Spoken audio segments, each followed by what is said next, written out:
Jadi dalam tuntutan JPU itu menyatakan bahwa ada perbuatan, tapi itu bukan tindak pidana ya, tindak pidana. Jadi ini memang kalau menurut kami sih tuntutan yang aneh ya, tuntutan yang aneh karena memang kami memahami bahwa jaksa sepertinya dalam kondisi ragu-ragu ya, kondisi ragu-ragu. Jadi satu sisi dia harus teguh pada dakwaannya yang menyatakan bahwa Ibu Supriyani bersalah.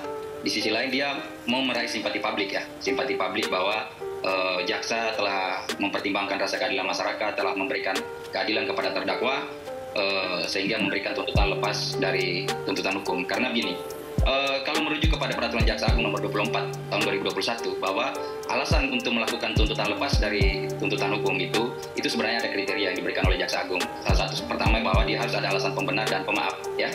Kemudian kedua bahwa itu tidak masuk ranah pidana. Kemudian ketiga bahwa ada perubahan undang-undang sehingga itu diskriminalisasi, maksudnya perbuatan itu sudah tidak dianggap lagi sebagai perbuatan pidana. Nah, alasan kemarin yang kami melihat bahwa JPU menuntut lepas dari itu karena mengatakan bahwa itu perbuatan spontan dan tidak ada mens rea, menurut kami itu aneh ya.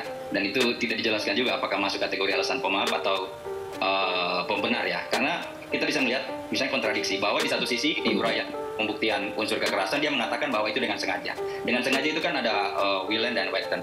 Ada kehendak, ada mengetahuinya. Nah, kok tiba-tiba dia mengatakan bahwa itu spontan. Spontan itu kan tidak diketahui, tiba-tiba saja misalnya. Atau misalnya tidak ada mens rea ya. Mulyatno sudah menyatakan bahwa niat itu sebenarnya kesengajaan itu adalah pelaksanaan dari niat.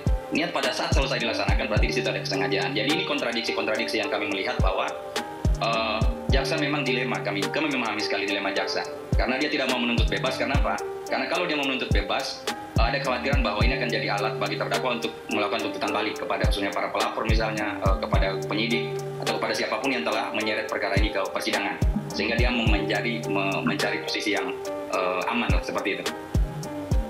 Baik, saya ke Pak Laude. Pak Laude, kalau tanggapan Anda bagaimana terhadap tuntutan lepas Ibu Supriyani ini? Saya pikir tuntutan lepas yang telah dibacakan jaksa tempoh hari itu merupakan suatu langkah yang harus kita jemput ya, bahwasanya ada perbuatan pidana di situ namun tidak terpenuhi mens rea-nya. Nah, bahwasanya kalau kita melihat mens rea, tentu ini akan menjadi perdebatan lagi. Jadi betul juga saya sepakat bahwa perdebatan itu akan masuk pada willens and wantons itu.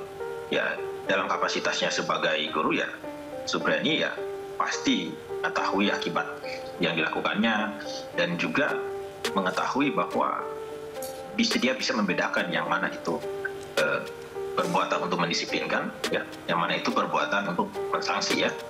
Dan saya pikir hakim juga akan melihat ini sebagai suatu keyakinan ya, bahwa memang benar-benar terjadi perbuatan di situ. Persoalan nanti apakah itu memiliki mens rea ya, itu saya pikir itu menjadi kewenangan hakim yang memutuskan. Intinya sekarang kita melihat bahwa jaksa penuntut umum juga sudah yakin bahwa Ibu Supriyani itu melakukan tindakan memukul seperti itu. Ketahui bersama bahwasanya di tahap pra-adjudikasi itu sudah dilakukan juga mediasi ya. Bahkan kalau kita hitung jumlah mediasi itu sudah mencapai 6 kali, namun tidak ada titik temu yang terjadi, malah terdakwa ini ya menyangkali apa yang menjadi perbuatannya.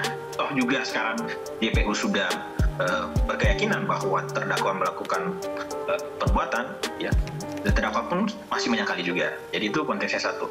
Penyangkalan inilah yang nantinya akan menjadi pertimbangan juga hakim ya, bahwa terdakwa tidak menginsyafi perbuatannya. Lebih lanjut persoalan konteksnya apakah ini mendisiplinkan atau tidak, setidaknya kita harus memiliki demarkasi yang jelas, yang mana itu tindakan mendisiplinkan, yang mana itu tindakan menganiaya ya. Manakala terjadi luka memar seperti ini yang kemudian berkembang menjadi luka lecet ya, itu kita dalam suatu ukuran tertentu apakah itu bisa dikategorisasi sebagai suatu tindakan mendisiplinkan ya. Notabene ya, kalau kita memeriksa di pasal 76C itu sangat ekstensif dia ya. Pun kita tidak menyebut bahwa melakukan kekerasan, pun membiarkan atau menempatkan sehingga terjadinya kekerasan itu dianggap kekerasan terhadap anak di pasal 76C itu. Boleh dilihat. Jadi kalau kita melihat pasal ini secara teleologis sebenarnya dalam artiannya sangat mencegah terjadinya kekerasan. Dan kekerasan itu memang notabene ya masih dalam kultur kita ya. Jadi orang-orang menganggap bahwa melakukan tindakan-tindakan pemukulan di wilayah sekolah itu masih menjadi kultur kita ya. Notabene ya sudah banyak penelitian-penelitian bahwa kita sudah harus meninggalkan budaya-budaya kekerasan dalam dunia pendidikan kita.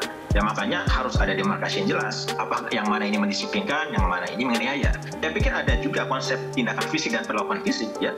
Kalau memang mendisiplinkan ya kita harus melihat juga ada kemungkinan untuk melakukan perlakuan fisik, misalnya disuruh membersihkan kelas atau membersihkan WC. Masih banyak pola-pola lainnya kita anggap mendisiplinkan ya.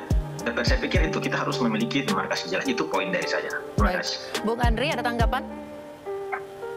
Iya, ya kalau saya sih memang melihat bahwa tuntutan JPU kemarin kan semakin menegaskan bahwa ini perbuatan sebenarnya tidak ada. Karena cuma satu paragraf aja JPU menyatakan, itu pun dengan penuh keraguan.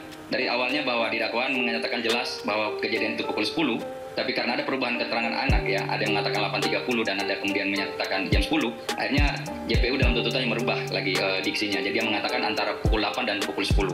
Dan juga JPU tidak menyebutkan kenapa tiba-tiba misalnya Ibu Supriyani datang memukul, bahkan dia mengambilkan contoh memakai kata misalnya. Misalnya kan itu sesuatu yang perumpamaan ya, belum benar-benar terjadi, misalnya karena main-main atau apa semua. Jadi diksi-diksi yang dipakai oleh JPU sebenarnya diksi-diksi yang aneh kalau kami melihat, karena sesungguhnya memang dia tidak bisa membuktikan dengan alat bukti apa mau pakai. Kami hadirkan ahli forensik ya, sudah jelas mengatakan bahwa itu bukan luka karena pukulan sapu ya, dia cuma berdasarkan keterangan visum, tapi kan visum itu cuma menyatakan kekerasan tumpul.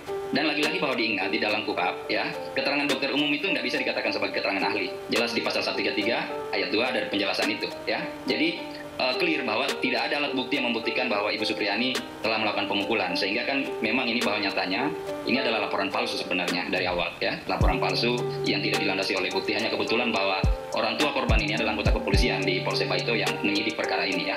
Jadi kami sih berharap kemarin sebenarnya jaksa jangan malu-malu gitu, jangan malu-malu melakukan tuntutan bebas sebenarnya. Tapi karena jaksa dilema tadi, bahwa pada posisi dia harus mengamankan kebijakannya sebelumnya yang telah menerima berkas perkara ini sehingga sampai ke persidangan karena dia berkeyakinan salah, tapi di sisi lain dia harus menyelamatkan diri juga dari antipati publik ya, karena sudah ketahuan bahwa mereka juga ikut bermain di sini. Jadi dia mengambil posisi abu-abu yang kontradiktif sebenarnya. Saya pikir begini, persoalan keterangan ahli, ya, informasi yang keluar di permukaan itu adalah simplifikasi, sebuah simplifikasi informasi ya, karena dalam proses persidangan notabene keterangan ahli itu sangat ditelusuri lebih dalam ya oleh majelis. Jadi pertanyaan-pertanyaan majelis itu tidak mencuat ke permukaan dan tidak terberitakan ya, bahwasanya proses luka itu diurai ya, dari peristiwanya seperti apa, penyebabnya seperti apa ya, variabel-variabel yang mempengaruhinya seperti apa, dan pertanyaan itu muncul di ruang persidangan ya, dan itu ditelusuri betul-betul oleh 3 majelis hakim. Apa di situ yang saya garis bawahi? Yang pertama, betul bahwa ada luka memar itu menurut ahli ya, karena diakibatkan kekerasan benda tumpul, itu betul terjadi, dan ini sangat relevan dengan keterangan dari ibu korban yang melihat ya kondisi luka itu di hari Rabu ya, di hari Rabu itu kondisi luka itu memar ya. Jadi tidak langsung luka terbuka seperti itu. Jadi publik mungkin mengira bahwa luka ini sekonyong-konyong langsung terbuka seperti itu dikarenakan sapu. Ya itu tidak masuk akal. Dari kami juga nggak masuk akal seperti itu. Nah, dan itu yang sekarang menjadi argumentasi yang seolah-olah pemukulan itu tidak ada, yang seolah-olah memang tidak masuk akal. Yang memang tidak masuk akal karena proses itu terjadi dari Rabu, Kamis, Jumat. Persoalannya yang pertama terjadi itu adalah memar.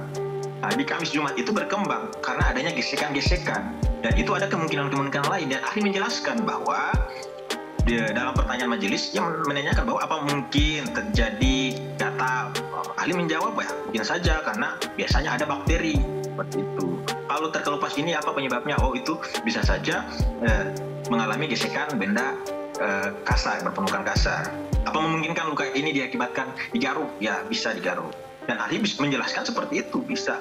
Dan pertanyaan yang sangat menukik itu tidak pernah kita dengar ya di luar sini. Jadi saya mau bilang bahwa majelis sudah sangat mendalami dari ahli ini sendiri, dan bahkan ketika ditanya ahli ya, ini juga perlu kita tahu bersama ya, bahwa ahli menyampaikan bahwa hasil yang diperoleh dari proses visum dan itu bisa saja berbeda ya ketika itu dilakukan di hari berbeda.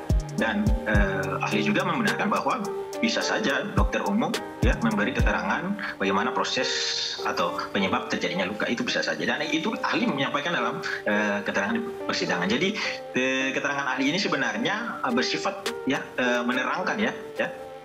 Jadi kita bisa menautkan fakta-fakta persidangan. Jadi jangan kita memotong fakta saja yang disimplifikasi ya untuk kemudian membenarkan sesuatu yang tidak pernah terjadi atau mengalihkan suatu peristiwa, hingga kita tidak dapat menyelami kebenaran apa sebenarnya yang terjadi itu. Itu jawaban saya. Baik. Intinya bahwa apa yang kita bahas dalam pledoi itu berdasarkan bukti ya, alat bukti yang tersaji di persidangan, dan semua keterangan-keterangan itu adalah keterangan yang kami catat, kami rekam, jadi kita pastikan akurasinya ya. Seperti tadi masalah keterangan ahli, ya mungkin pengacara ini kan tidak merekam dan tidak mencatat apa yang terjadi di persidangan ya. Jadi dia menafsirkan kembali keterangan ahli ya. Keterangan ahli tidak perlu ditafsirkan karena semua sudah nyata, keterangan ahli itu sudah mengunci dengan tegas misalnya bahwa tidak ada kemungkinan 0,1% pun bahwa luka itu disebabkan oleh pukulan sapu. Jadi kalau kita mau menafsirkan lagi keterangan dokter forensik, ya saya pikir mungkin kita lebih ahli dari dokter forensik. Saya saja tidak berani menafsirkan keterangan dokter forensik sebenarnya. Jadi inilah kita mengatakan bahwa memang jaksa ini dalam tuntutannya bahkan dengan sangat minim pembuktian. Cuma berdasarkan 3 keterangan saksi anak yang kita ketahui bahwa itu tidak memiliki kualitas sebagai keterangan saksi. Kemudian ada 5 keterangan saksi dewasa, yang 2-nya adalah orang tuanya yang tidak mengetahui atau diaudit itu.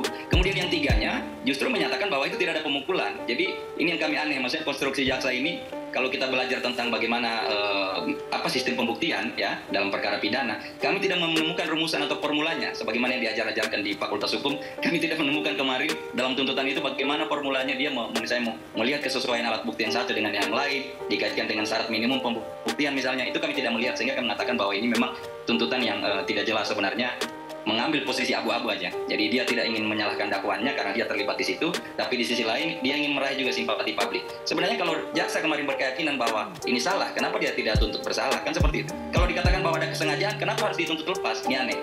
Menyimpang dari teori-teori pidana atau teori-teori pembuktian yang kita anut selama ini.